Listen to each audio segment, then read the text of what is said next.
Hello. Okay, sorry, it's so noxious. Welcome, everyone. Thank you so much for coming to Litfest today. I'm Steph Schmidt. I'm on the Litfest board and also the person who stands behind the table. Our next session is Damsels and Dragons, Romance, Fantasy, and Marrying the Two, a panel discussion on the romantasy genre. Our moderator today is Naomi Farr. Naomi is an editor, writer, and longtime bookstagrammer in the fantasy space under the handle @AVioletLife.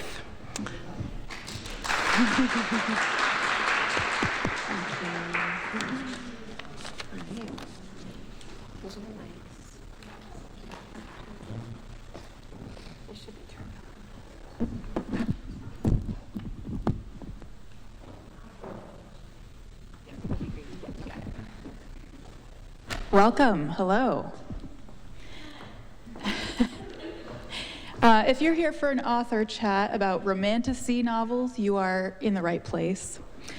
We have a fantastic lineup for you today. I'm joined by three very talented authors on stage here. First, we have Lyra Selene. Lyra was born under a full moon and grew up on a steady diet of mythology, folklore, and fantasy, and now writes tall tales of twisted magic, forbidden romance, and brooding landscapes. She's the author of the young adult duology Amber and Dusk, and the adult fair folk trilogy, including A Feather So Black and A Crown So Silver. Welcome. Thank you. Jacquelyn Benson is the author of feminist, anti-imperialist fantasy novels that put the weird back into history, including Empire of Shadows and The Fire in the Glass. She once lived in a museum, and we're going to have to circle back on that later, and wrote a master's thesis on the cultural anthropology of paranormal investigation. Welcome. And last but not least, Laura Mayo.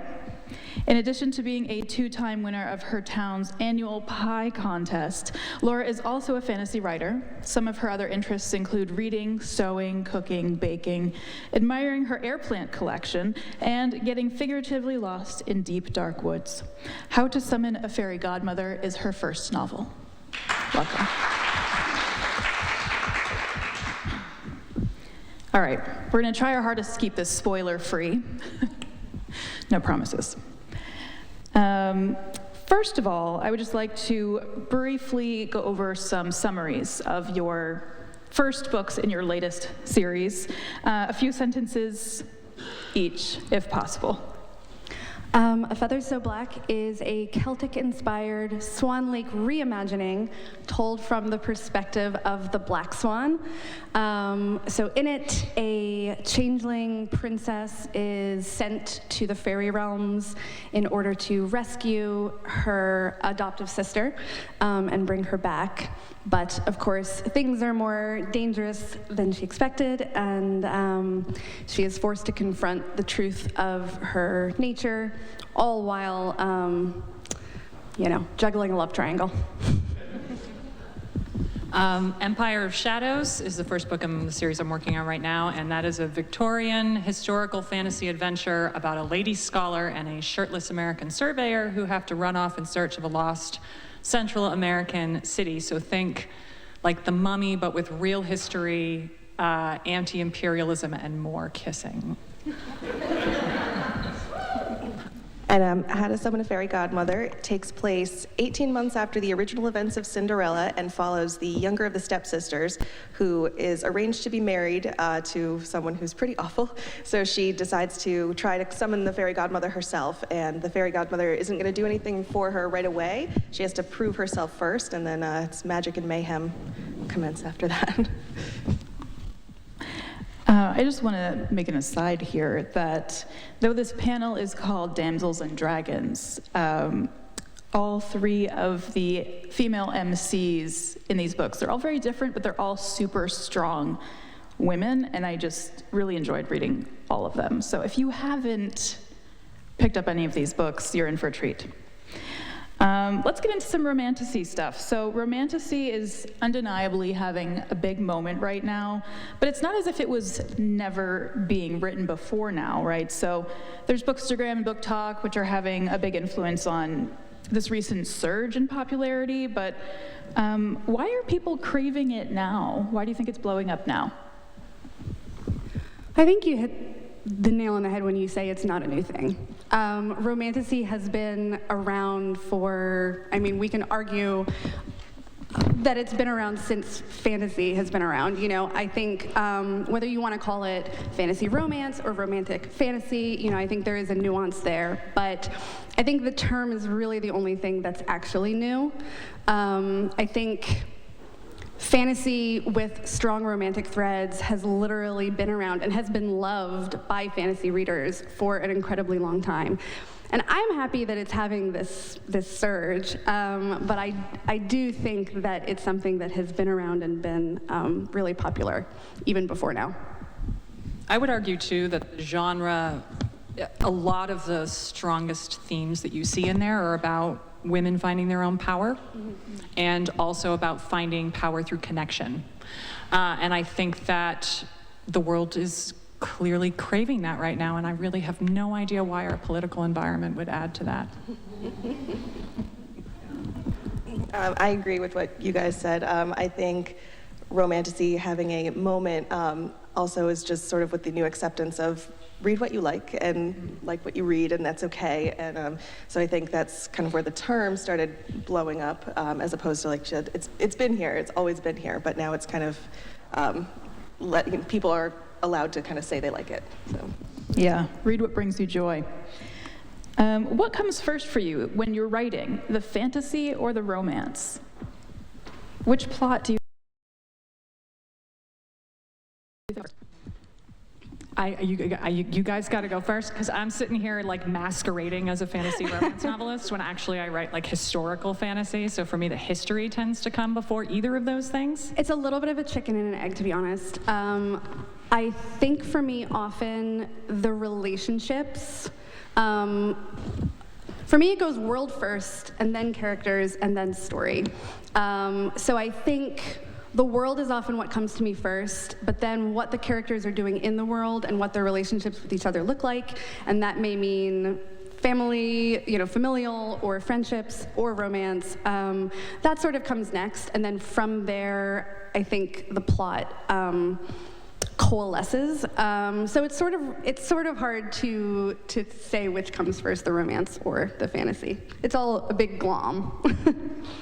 yeah, same. Though I usually tend to do the fantasy first and know kind of where the story is going to go, and then as I drill down further into the story, figure out like, you know, who else does she interact with, and who else is going to be a part of her life, whether good or bad, and then go from there. Along the same lines, let's talk about yearning a little bit. I've heard some readers mention recently that they feel that yearning has sort of been put to the side in a lot of books that get labeled romantasy recently, and like things might happen too fast, they're not getting enough plot, there's no anticipation, so it's ultimately less entertaining. I definitely think your books did a really good job of that. So how do you approach the romantic pacing? Well, I think it's the same way that you need to approach pacing in any level of your plot, right? Like everything we do is about tension and anticipation.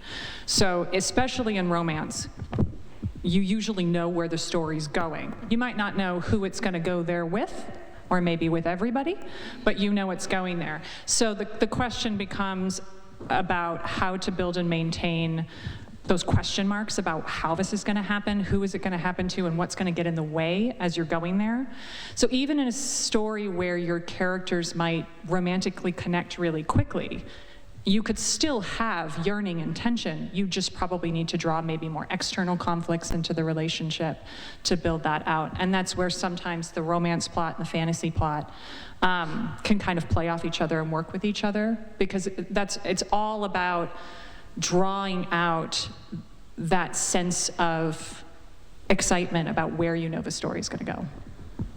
And I think just keeping the relationship grounded no matter the fantasy world, no matter what, you have to believe in that romance. So if something's happening way too fast, you're just not going to buy it. Or same thing, if it's way too slow and you're going, come on.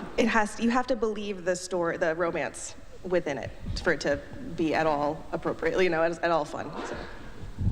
Yeah, I mean, you guys both said it really well, but I think that sense of something being earned, we all want the ride off into the sunset, whatever that may look like, but if we're given it too easily, it doesn't feel as valuable as something that we've really had to, travel the whole way with our characters to get. So I think that's all about tension for sure.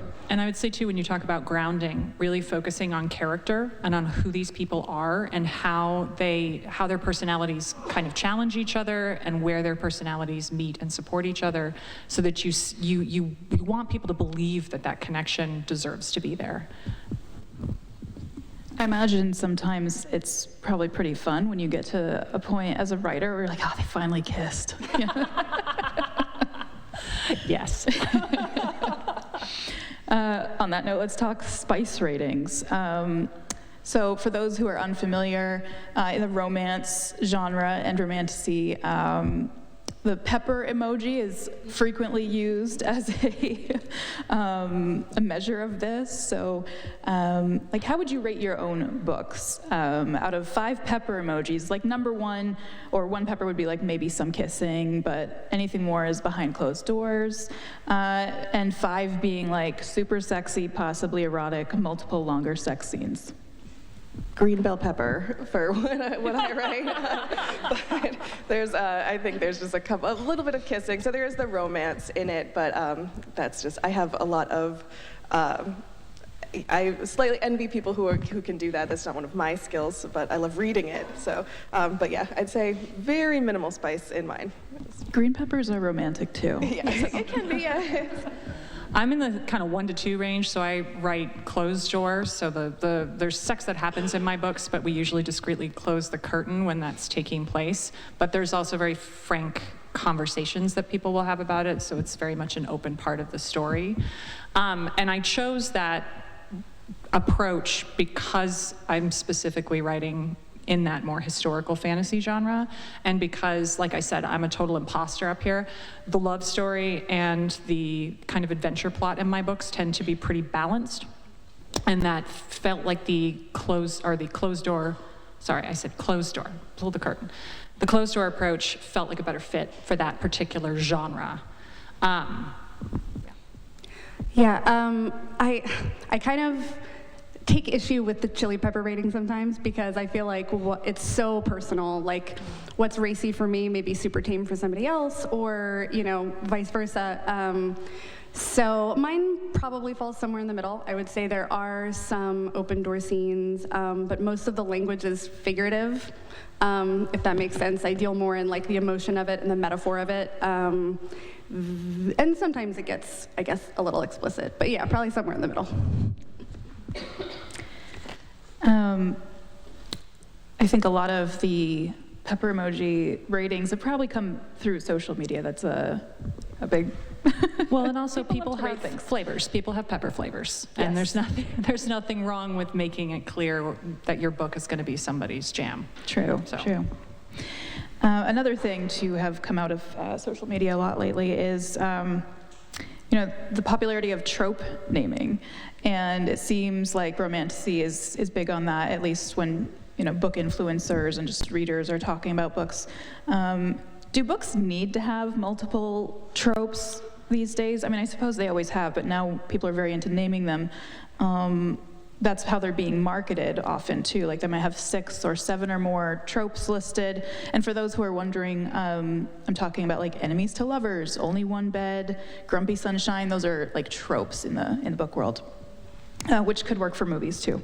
So what are your thoughts on this? Do you have a favorite trope? And what are a few you'd label for your own books?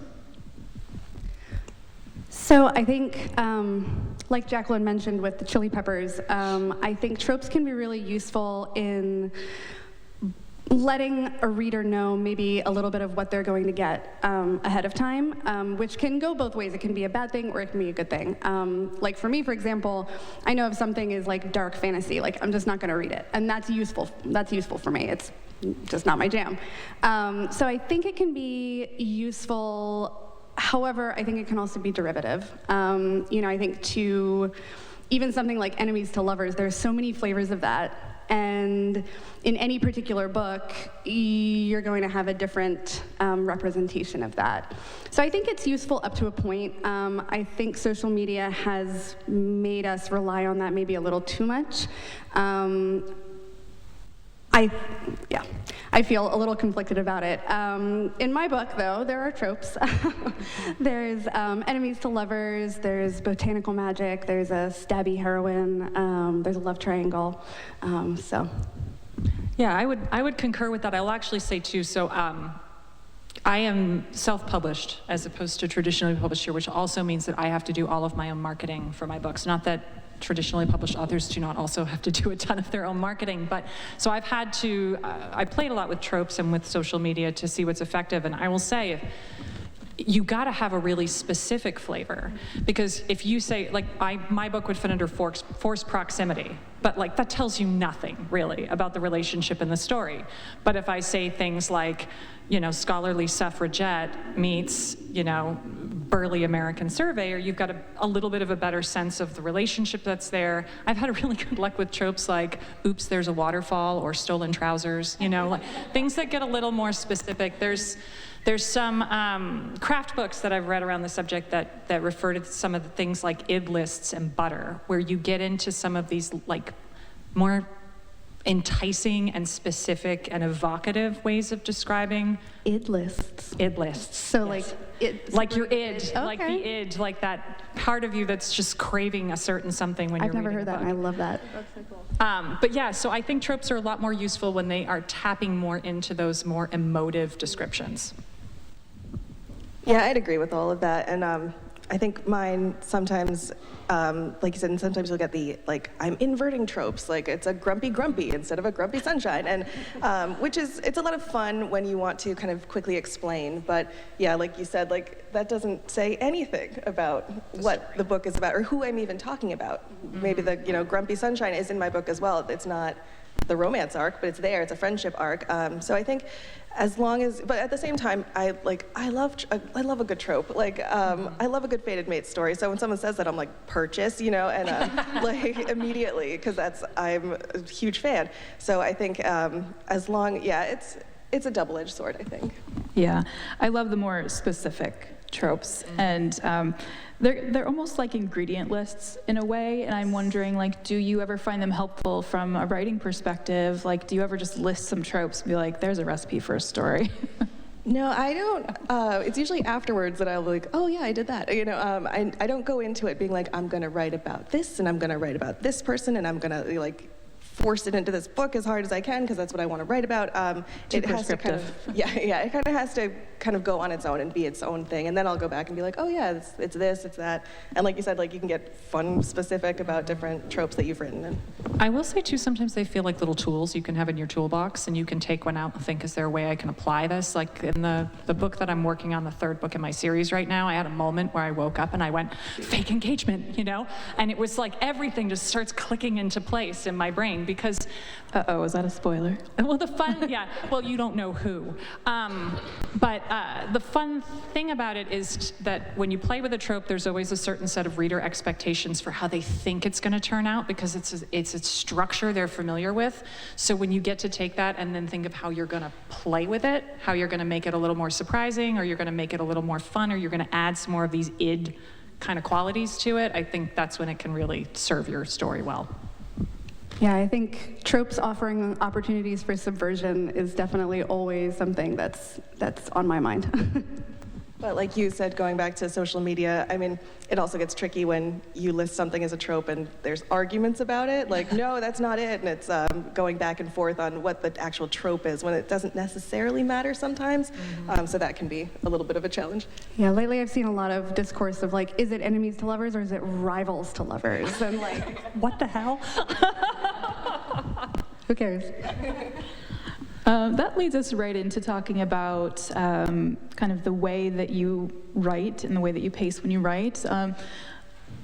If people aren't familiar with the NaNoWriMo National Novel Writing Month terms, pantser and plotter. So if you're a pantser, it kind of means you just go with the story, you see what happens as you write, whereas a plotter is more of like, I have to have the structured outline, all of that. Are you guys pantsers or plotters? Ready for a cop-out? Plantser. Yes. Before I sit down to write, I have to know the ending. So I will know the ending, and then I'll know kind of where I want the story to start. And if it kind of meanders to get there and something has to change, that's great. But I kind of know, like, I don't know, almost like a map, like, I know where the destination is. I could take the back roads, I could go, or so take the highway, it doesn't matter. So that's kind of the process there. Plot, plot, plot, plot, plot, plot, plot, plot, plot. All day long with mountains of research for each section. Plot. I tried to write my first book as a pantser because I thought that's how you wrote books, and my brain broke. So and this is something I loved whenever I talk to baby authors, and they're like, writer's block, and what do you do if you're just really having trouble moving forward? And I'm like, you need to look at your process, because everyone has a fit, right? Everyone has somewhere in this spectrum, and combining these different tools of full open blank page creativity and really structuring and thinking about how to put your whole narrative together before you set a word on a page that's going to fit you or even fit the specific story that you're working on. So for me, yes, there's like spreadsheets. Like Laura, I'm probably somewhere in between. I do need to have a sense of the story for sure, and a little bit beyond. Like, I need to know not only the ending, but sort of the beginning and sort of the middle. If I go like scene by scene, I then feel like I've already written the whole book, and I lose the excitement for it. So I can't drill that deep, but I need like a scaffolding on which to build the specific scenes and the specific chapters. So yeah, a bit of a gray zone there in the middle. Pantsing terrifies me because I'm just so worried I'm going to write myself into a massive plot hole, and then you have to back up like 20 steps to be like, I had this great idea, it doesn't work, and then you're ripping apart. Yeah, and then you're just ripping apart your story that was a good idea, and so if I kind of plan it out, that doesn't happen. And I will say, from the other side of it, you can plan everything, and then when you sit down to write the chapter, your characters are like, we're going to do what we want, and then you got to figure out how to make that all work. Now, all of you are writing a series right now, all trilogies or duology and trilogies. So that begs the question, like, when you're planning that scaffolding, are you thinking about the other books? I mean, you have scaffolding for each book, but then like the whole series as a whole too? So for my series, I had completed the first book before I knew whether or not I was going to get sequels for it. So the first one at least was written without knowing at all whether or not the story would continue. The second two, definitely, I think I knew I was going to have a trilogy, so understanding, I think a book 2 is so hard because it needs to be its own contained story, but it also needs to be a bridge between the book 1 and the book 3. And I think understanding the structures and understanding, how it all plays together, and foreshadowing from book 1 has to show up in book 3, and it takes a lot of work, and to keep the creativity of that alive while also being pretty strict about it is definitely a challenge. And mine are a little different because I tend to write everything I've done so far. They're standalone. Each book is its own self-contained story, and then we have threads of how the characters' relationships develop, and then greater themes of the kind of struggle that they're overcoming that progress through the series. And I've had people ask, like, my Charismatic series is a complete series. It's 4 books, and I had people ask, did you know where you were going to go when you got to the end of it? And the answer is absolutely not. So that is a bit where I guess I'm a bit of a pantser, that I will plot each book, but even if I think I know where the whole series is going, by the time I've written 1 book, 2 book, I'm getting into the 4th book, everything has changed. And now I have to go back and figure out how to tell this story in a way that's going to fit with everything that I did to myself in the other books. Yeah, likewise. I mean, I wrote the first book just for me. It was just, I wanted to have fun, and I did. And then I did have something in mind for continuing, but I didn't have any sort of like, I didn't plot it out. And then when I did get it, they were like, well, can you do 2? And I was like, yes. So I knew where it ended. And so I can kind of come back through, and the little clues that I put in the first book get to show up in the second book. But it wasn't like specifically planned when I was writing the first one. It's fascinating. Lyra, you mentioned something about creativity, keeping that creativity. When you're writing, well, let alone one book, I mean, a series, how do you keep that creativity alight? Do you guys have writing rituals that help keep you going, or how do you approach that? It's definitely a challenge. I think my books are pretty big too. I get lost in the word count sometimes, and I'm like, oh my God, I'm drowning here.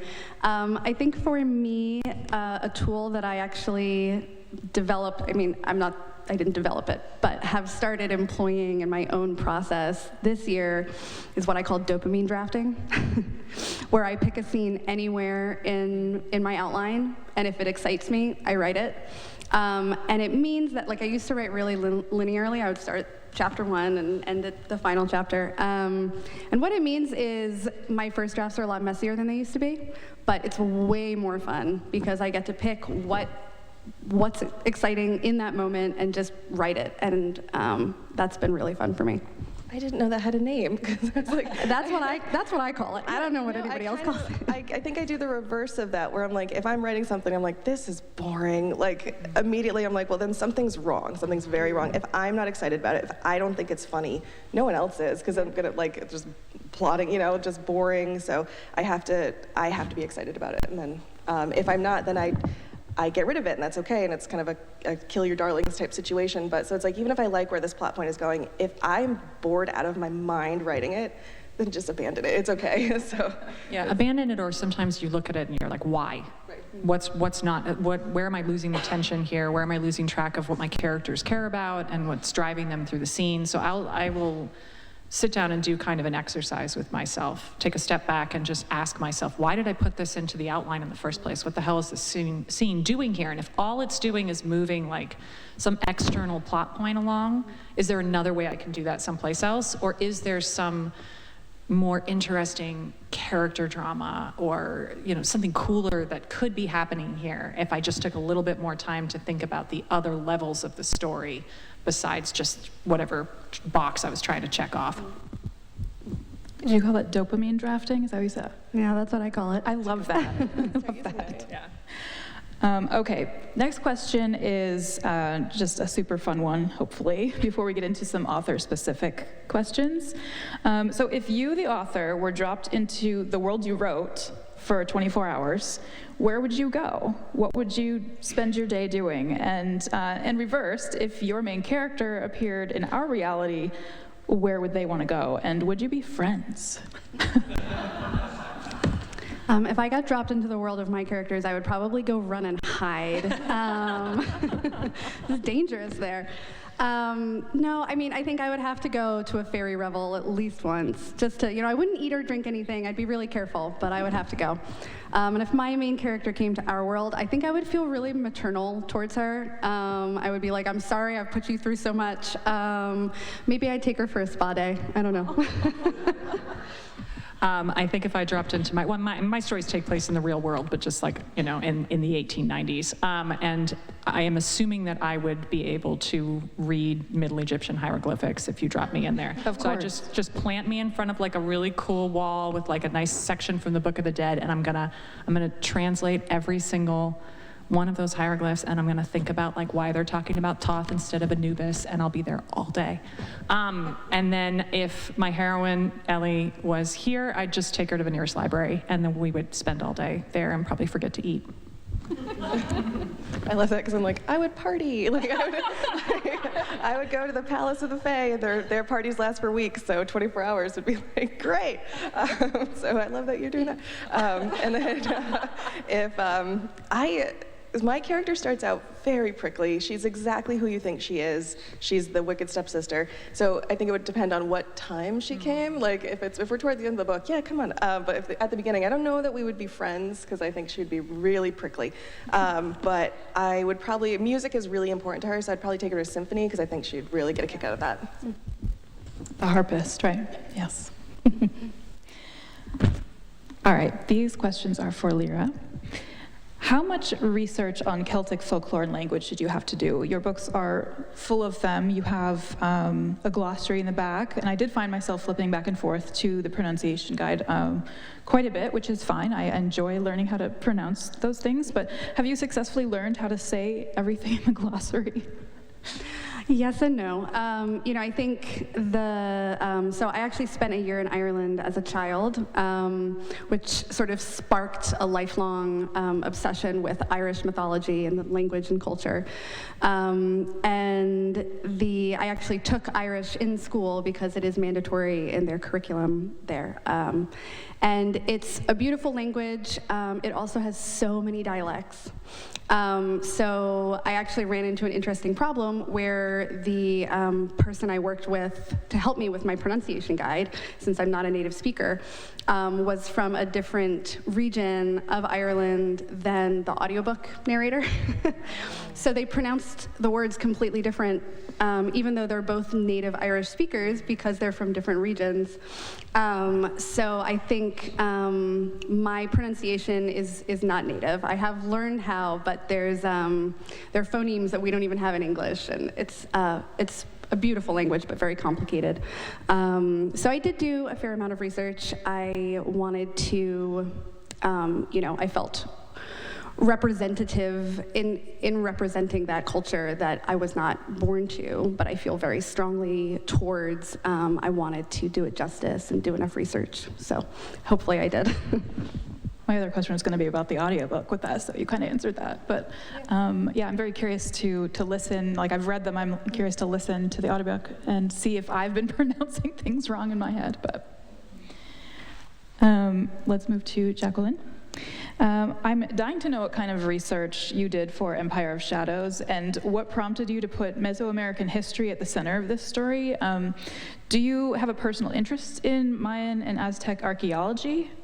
I have a personal interest in everything, basically. So my academic background is in anthropology, and part of why I write historical fantasy is to have an excuse to learn new things. So when I did The Charismatics, which was my first series, I knew absolutely nothing about World War I, and I set those books in the years running up to and then into World War I. So I learned everything about World War I, and I love it. So I chose to do Central America and to dig into kind of the Mayan and Aztec history because I didn't know anything about it. So this was my excuse to learn. And in terms of the research I did a lot of research into what we have surviving of accounts of what their origin stories and myths were, but I also did a ton of research into the climate of colonialism in that area, looking at like the treatment of the Maya and the Guatemalan highlands during the late 19th century, which we're still seeing a lot of the fallout from that now, and looking at like the Yucatec Wars and things like that, because I love Indiana Jones. That's probably where a lot of this comes from.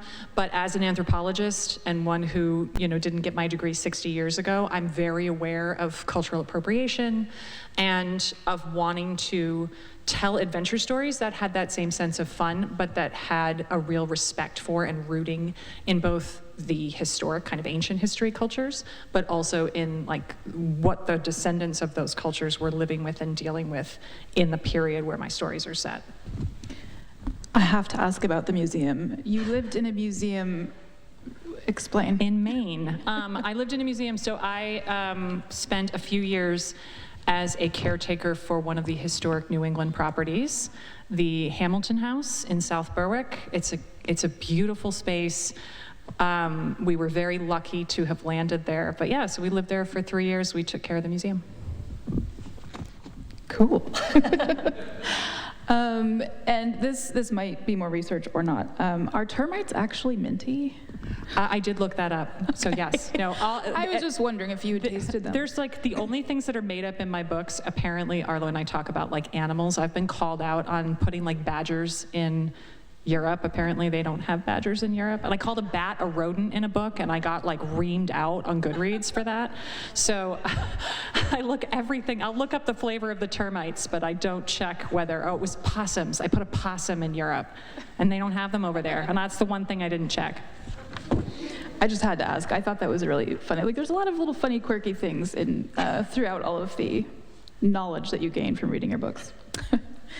Laura, so your book has some really creative chapter headings, which I just absolutely loved. And I was wondering, like, can you talk a little bit about those? How do you come up with them? Do you write them before the chapters, or do those come like you pull the chapter headings out kind of like after you've written a chapter? So originally it was just chapter 1, 2, 3, 4, 5, and then it started with 2 chapters, and those are the longest ones, which is chapter 6. I'll see if I can even get these right. It's when the worst idea is the only idea. It is now the best idea. And then the other one, which was a garden trowel is either a great or terrible weapon, depending on whether you're on the wielding or receiving end, and that's the entire chapter title. But so those 2 came about because I was trying to get those jokes in the chapter, and it just wasn't working. And I was like, but those are really fun lines. And so I was like, you know what, just gonna tack it at the beginning. And then, so it was really fun to go back through then and be like, because then there's my other favorite, which is she finishes this one and she's with conviction and she's gonna do this thing. And the next chapter title is where she's not, we find out she was never trained as a lawyer, is like the title. So it's just kind of, like just subverting things like that. And so that's how it started though, was me trying to get jokes into the chapter that just wouldn't fit. And so I knew I had to slice them, but I decided I'd rescue them a little. So I liked it. I almost read them as like a narrator, like if it was like a Netflix movie playing in my mind as I was reading. Like there's like a narrator reading the chapter headings, and it's like its own personality. So how did the idea come about to write a story that follows one of Cinderella's so-called evil stepsisters? And would you consider it a retelling or a continuation of sorts? I always thought it was a continuation because it takes place after the events of Cinderella. Unlike some other retellings, the Cinderella story is the same. Everything that happened. She doesn't excuse it. She will openly admit she did those things. So I feel like it is a continuation. And like the inspiration kind of came from a few different places, which is one of them was I didn't really trust the Cinderella story out of the gate. We're hearing one side, and the other part was it goes against kind of every fairy lore that we know, and if you read the first chapter, the sarcastic retelling of Cinderella, but how fairy magic doesn't disappear unless you just tack on godmother at the end of that, and then your magic runs out at midnight, and like everything disappears, everything at midnight except shoes. And so it was little things like that where I was like, something's off. Like, I don't think we have a reliable narrator in Cinderella. And so I just thought, and also, what if, I didn't want to change it to make them better. I wanted to see what made them this way. And from the point of Cinderella 2, these characters, for the wicked stepsisters to be in Cinderella, something happened to a parent, and yet we don't ever think about that. Like, Cinderella lost both her parents. Very sad, yes. They lost a parent too, and we're still just like, well, they suck, like, who cares? So I just kind of wanted to go through and see if I could make these characters likable, and if I could not excuse their behavior, but kind of explain it. And so that kind of all compounded into that story. And I just wanted to make it funny, so I did that. I did always wonder about the glass slippers. I'm like, well, they're still there. Yeah. Well, that and fairy bargains are always like a bargain. There's always a price you got to pay for that. Unless you're Cinderella, Cinderella, who's just the greatest person ever, and then she's so just, great. Fairy magic is yours. Yeah, so that's. You've all mentioned a little bit of like where your lore began. There's that trend going around, which is easier maybe to say in images, but I'm kind of obsessed with like people's lore right now. So maybe we could list a few. Like, I'm wondering if Ever After is one of yours. It is one of mine. So weirdly, for fantasy romance, I was the weird horror kid, surprisingly. So it kind of started with me thinking I was way too cool for Goosebumps and went straight to Fear Street, and Lois Duncan before. Probably I should have been reading that. And then it went to, if you guys remember Nickelodeon, Are You Afraid of the Dark? Obsessed with that show. And then it kind of went into Buffy the Vampire Slayer movie, and I think that's where my like romance kind of came from, because I was like, I don't know, Buffy, I think I'd be a vampire, And so that's kind of where that started, and that kind of fantasy romance aspect of it.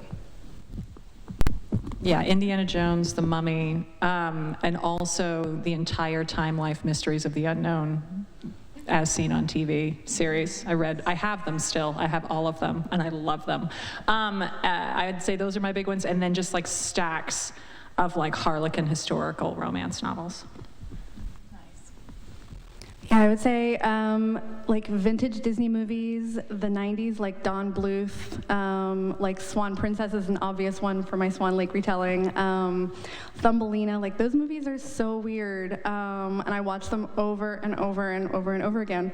And like, yeah, Princess Bride is a big one. I just say anything that's like sweeping and romantic was like catnip for me. Love The Princess Bride. And for me, Legend, 1985 film Yes. Legend is like my core. Labyrinth. Yes. Dark Crystal, too. Want to leave a little bit of time for audience questions, but first, can you hint at any projects that what are you guys currently working on? I know you're working on sequels. What do we got coming in the pipeline? So I just turned in book 3 of the trilogy to my editor. So that will hopefully be moving forward through copy edits and all of the developmental stuff, or not production stuff. I am currently working on a new secret project that my agent and I are hoping to pitch to my publisher soon.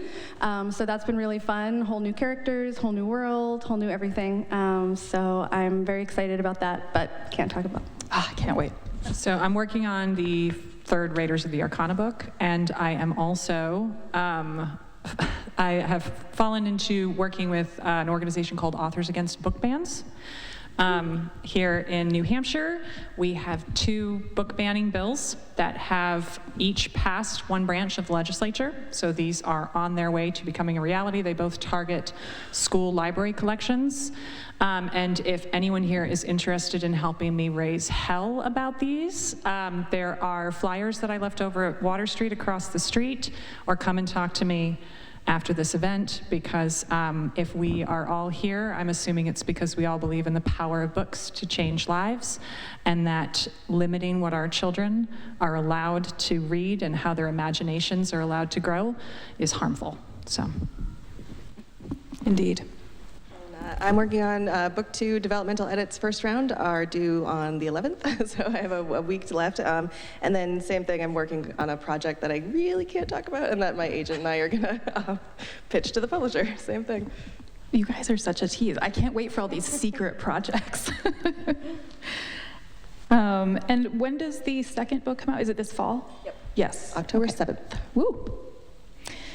Do we have any questions from the audience? Yes. I'm curious how, oh, thank you. Yay, I have a microphone. I'm curious how you choose your fictitious partners for your female characters. Do you maybe pick and choose qualities in a man that you've maybe known, men you've known, or how do you choose your man in your book? I can say for me, it was very much dependent on the character. She's this really prickly person, so she needed, and a lot of it is everyone knows who she is. So they're aware of who she is, and so it was a person who came to her with those preconceived notions. So he had to be grumpy, and he had to be kind of like, not really like her. And then when she goes and meets someone who doesn't know who she is, he kind of had to play off of that to be like, like not having any preconceived notions, so he's coming at it from a place of friendship. And so it was kind of those two playing off each other of how they interacted with the character and what I needed from them to move her story along. this is going to sound weird, but like, I don't know ahead of time exactly why they fit together. Because I tend to follow my characters over multiple books, I feel like in every story I'm telling, I'm finding new ways for how they complement each other and either challenge each other to grow, or where they find that there's common ground between them, even though it's very much kind of an opposites attract sort of narrative. So it feels like a process of discovery every time I'm doing it. I'd say I'm somewhere right in the middle. You know, I think in my first book, there's actually a love triangle, and for me, the two men represent very different qualities for the main character. They represent different elements of her and bring out different qualities in her, and that's part of the dynamic that I wanted to draw out. However, over time, these characters really take on a life of their own, and no matter who I want them to be, they inevitably surprise me with their own backstories and their own wants and desires. So it's a bit of a, I think as an author, we are their creators, but they still exist in some ineffable way that we are uncovering.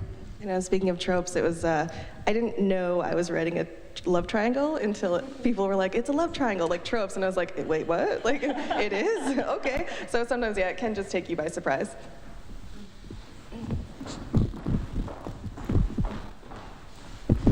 Hi. So it's a two-parter question. One is, especially since there's traditionally published and self-published up here, for those, and it sounds like many of you, one of you, there's a debut book here. So, and you have an agent and publisher and all of that. I think my question is, how did you write a book? Were you writing full-time before your book was published, or how did you fit in writing a book with whatever your full-time daily life was like? And is there a potential at some point that maybe you had an idea for a book and you wanted to write it, but maybe it didn't fit into your life at that time, and you needed to kind of like think of all the things and put all the notes and put it in a box and come back to it at a time when you were more able to, for the intensity that it is to write? So I guess that's my question. And also, can I get a copy of what your daily writing schedule is for myself in order to have a better structure for me going forward? If only I be had self-structured. You don't want my structure. It's falling asleep at the computer at 2 o'clock in the morning. I really did write this first book for me. I had no intention of ever getting it published. And so I just was doing it because my kids kind of saw me writing. I've been a writer my whole life, and I didn't think publishing was something I would be able to do, and she kind of caught me writing. And so that's kind of how that morphed into that, because she was like, you should get this published, and me being like, it's really hard to do. But at the same time, I hated that message that I was sending her, because it's like, follow your dreams, not in this house, And so I was like, well, I'll just go try it. And so yeah, it was really definitely writing for me. And I was a stay-at-home mom. I still technically am, probably, because it's like a 50-50 mix. But so a lot of the brainstorming and outlining would be like when I'm pushing my kid on a swing, and she's having a blast, but I'm just pushing a kid on a swing, So my mind would wander, and that's kind of how that started. And then at night, I would take all those things and just collate it into a document. And but yeah, so I tend to write very late at night. For me, so my first book which is out of print now because I got the rights back and made it into Empire of Shadows. It was Trad Pub. And that came out 10 years ago. When I was writing that book, I worked as a freelancer, so I was able to not do like a 40-hour week with a regular job. And I would use half the week to make money and half the week to write the damn book. And I kind of kept that up until I was about halfway through the Charismatics. And then I ended up losing my job and deciding to just make a go at going full-time from there. So I've been full-time since then, and that's ended up working out very well. And so for me now, it's 8 to 4. I sit at my desk 5 days a week, and I treat it like it would any other job, except that at 4 o'clock, like someone in my family has to come and be like, get the crowbar, and be like, get out of the chair, get, because I don't want to stop. But you do have to stop because you have to have some kind of balance. But I was lucky in that for those years before I went full-time, the way that I worked allowed me to have some flexibility where I wasn't only doing this late at night, early in the morning, or on weekends. I know a lot of authors who are in that position, and I tell them, be kind to yourself, because creativity takes a ton of energy, even if you think all you're doing is sitting at a desk. And when you've already given so much of yourself to all these other demands in your life through the day, like, understand that there's only so much you can ask out of your brain and your creative spirit after that, and that the story and the craft are not going to disappear if you need to take a break. My position was a little unique. My husband did his PhD many, many years ago in the UK, and we were not married at the time, so I did not have a work visa. So for me to live there with him, I basically didn't have a job. So I took that time to write my very first very bad novel that has never seen the light of day, and never will. But, I think that has definitely changed over time.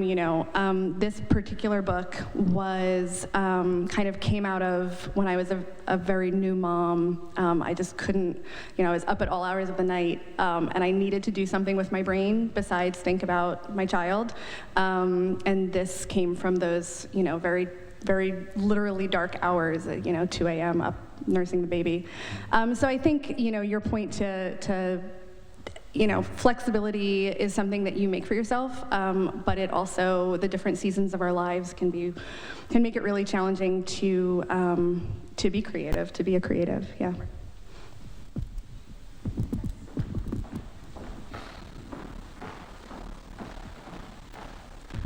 Hi, this has been really very enlightening, and thank you for your time today. My question is it goes back to, are any of you academically trained in writing? So in creative writing, you have degrees in English, or I'm just wondering where it's coming from for you. For me, I'm not. I did my undergrad and went to UNH and got my master's, but that was in public administration, just only because I had never thought that writing was a career option for me. I don't know why. No one told me I couldn't do it. So that was my own thing. But so yeah, I'm not classically trained in that way. I took writing classes, but it was just kind of from for when I could actually write till now. So it's just a lot of practice. I do have a BA in English literature, and I don't think it really did a damn thing for my writing. I think my anthropology degree actually helped me a lot more with my writing. That was my master's. So yeah, no, I have feelings about the curriculum of creative writing programs. Yeah, I got my undergrad degree in political science. And again, I think that has found its way into my books in many, many ways. However, no, I am not trained in any way. I would actually argue that the things that we're passionate about beyond writing are more important to the creative process than the actual mechanics of writing, but that's just my opinion. I'll say that I have a MFA in creative writing, and I'm the only one sitting up here that does not have a published book. So, a lot of debt, though. Maybe one more question? I'm sure everybody can hear me. If I were a writer, I'd have a huge whiteboard in every room, so as soon as I got an idea, I would have to write it down because I'd forget. Do you have anything like that, or do you, or is everything just on a computer where you have to go back? I have about 8 million disparate journals, one in every room. I also have a very close personal relationship with the Notes app in my phone. It has many, many unhinged notes to myself from 2 a.m. when I wake up with a new idea. So yeah, I definitely do write things down for sure. I do similar notes. Yeah, my phone is insane. But I tend, when I write, I'll have 3 open documents on my computer, and one is the draft. One is what I call draft pieces. So when I'm cutting stuff out, I don't actually kill my darlings. I send them to a really lovely retirement home because I can't delete it. And then the third one will be my outline, and that's usually just me repeating what I'm doing. So it does look very strange because it'll be 1, this happens, 2, this happens, and then I'll write something, and then I'll go back and be 1, this happens, 2, this happens, 3, this happens. So it'll be, but yeah, because I need to keep it, especially when you're doing lots of different things. I do have to have a method of seeing where I wanted it to go. And I told you I basically have spreadsheets for planning my books. So I use a program called Scrivener. It's just it's a writing software, but one of the things it allows you to do is you can have sort of separate drafts for different chapters, and you can also have notes where if I have an idea or a revision that I want to go, or maybe I want to do a point of view change on something, I'll throw that in the notes. I color code all of it so that I can go and have an overview of what needs more work and where my ideas were. But I will say that if I'm not at my computer and the idea just comes to me, if it's the right idea, it's not going away. it's there. So I don't feel like I have to panic and rush to a notepad. The only time I do that is at 2 in the morning, and it's because if I don't write it down at 2 in the morning, I will not be able to stop thinking about it and get back to sleep. I love Scrivener. Yes. Okay, I think we're all set. Thank you all so much. All of these authors' books are available for sale in the corner here, and they're going to be signing in the room in the back. Thank you. Thank you. Thank you, guys. everyone.